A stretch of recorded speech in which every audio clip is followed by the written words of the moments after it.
Ben was this incredible teacher. I mean, he was a natural. And I've done some teaching later on. I've actually tried to pattern some of the methods I use after what Ben did. He drew us all in.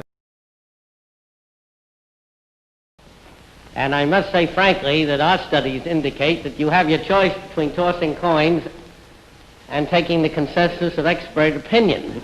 And the results are just about the same in each case. Your question as to why they are not more dependable is a very good one and an interesting one. And my own explanation for that is this, that everybody in Wall Street is so smart, see, that their brilliance offsets each other. And that whatever they know is already reflected in the level of stock prices pretty much, and consequently what happens in the future represents what they don't know. Well, it changed my life. If I hadn't read that book in late 1949, I'd have had a different future. It instantly clicked with me that what he was saying made sense.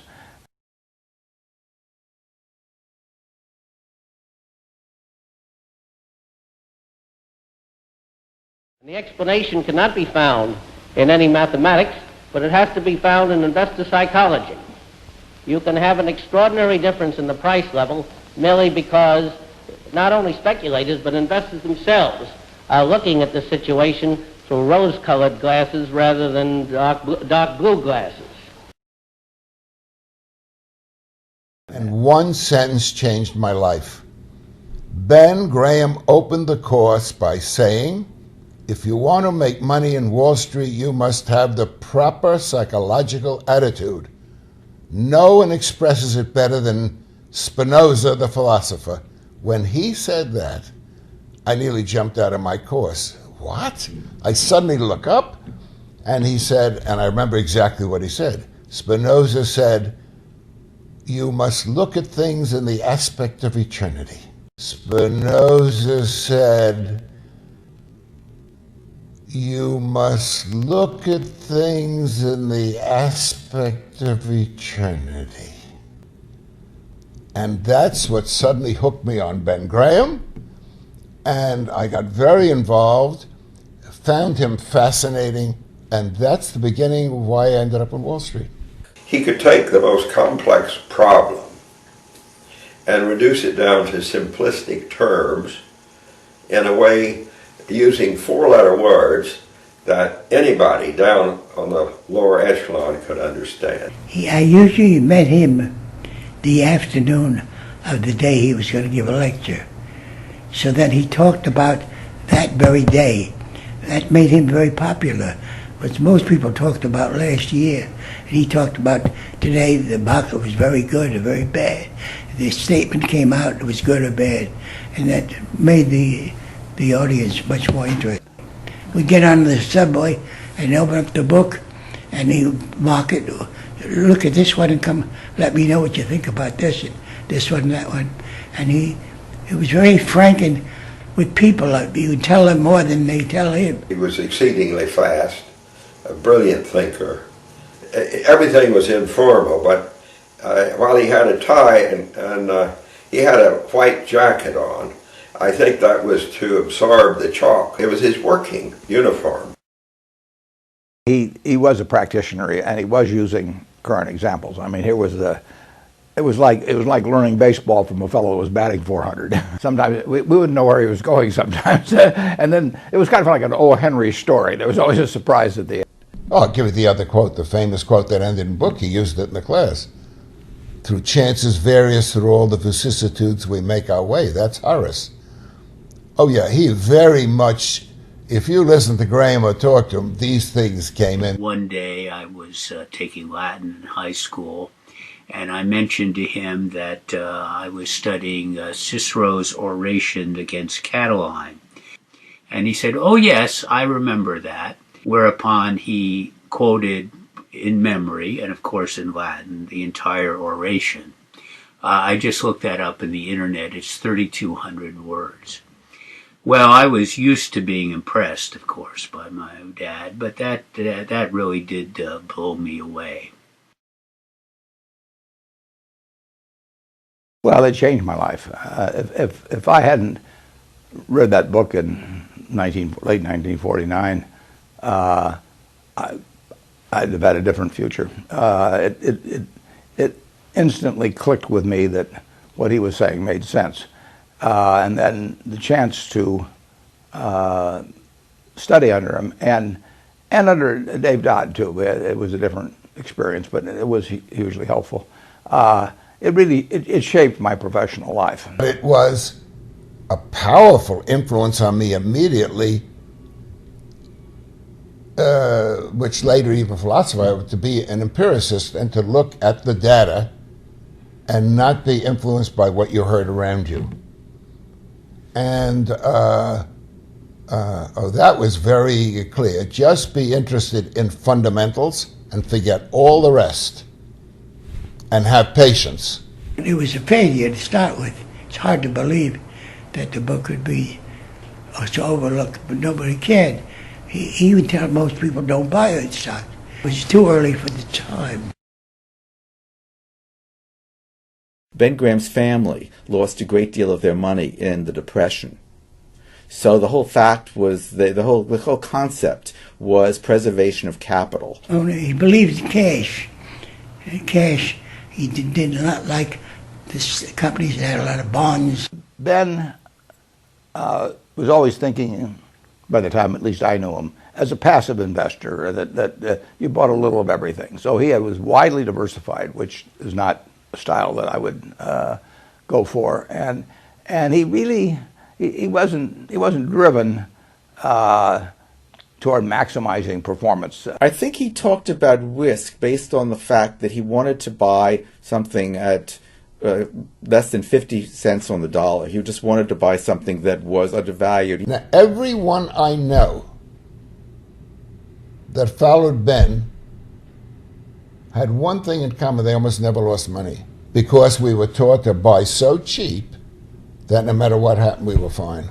He would put a little money in almost anything that I came up with, and he was not looking at all for the great business. He was looking for really mediocre to a little bit better than that businesses that were selling very, very cheap, and it worked very well.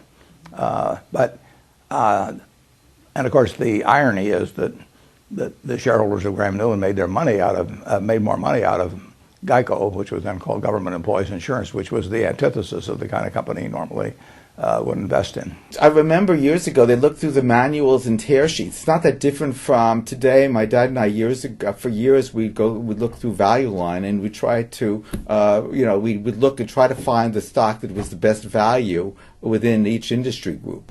Ben did what Warren did, and not Ben himself necessarily, because I know Walter Schloss would comb Moody's.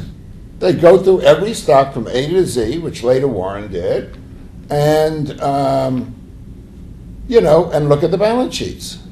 He would never get excited about an idea, but he would never throw cold water on it either. I would get excited, and he always felt that we shouldn't go out and talk to managements about the business, because he felt that his books were out there for people all over the country who would not have that opportunity. So he felt we ought to achieve our results in a way similar to what somebody who read the book could achieve them, and that we might be cheating a little if we worked a lot harder than that. I would have loved to go out more and see management. So it was almost like we were running the fund as a few people who had read the book and who did not have the opportunity even to go visit managements. So the place was a little more passive and slower than I might have liked, and but I was by that time I was 23 or 24.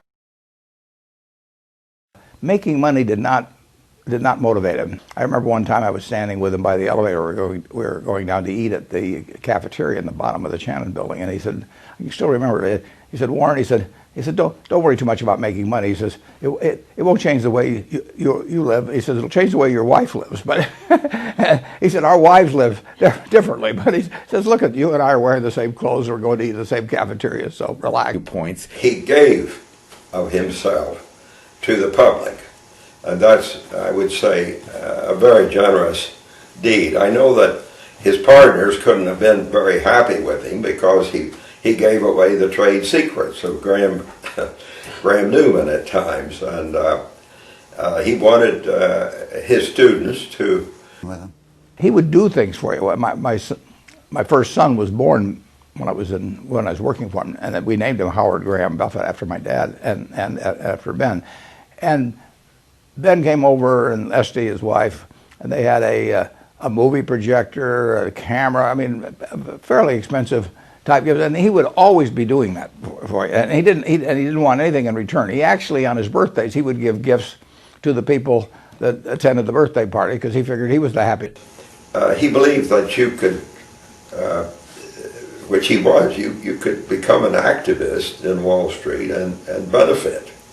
A lot of companies were not operating on all their cylinders like they should, and you could push them into doing more, which would, in itself, would benefit society, would provide for greater employment and all of the things.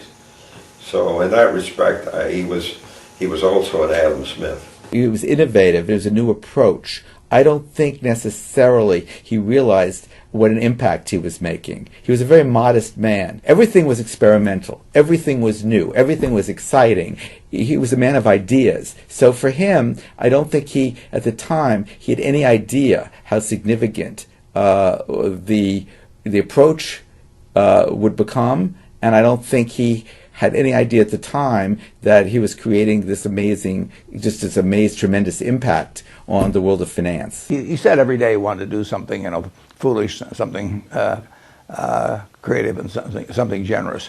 And believe me, he did things generous every day. He did not need to be coming up to Columbia on Thursday afternoons for 20 or so students, many of whom probably didn't really even appreciate what they were getting, but he did it for decades, and he expected absolutely nothing in return. I mean, I saw that time after time in terms of what he did. He really he wanted to treat other people better than he expected them to treat him. We've been following that interesting question for a generation or more, and I must say frankly that our studies indicate that you have your choice between tossing coins and taking the consensus of expert opinion. And the results are just about the same in each case.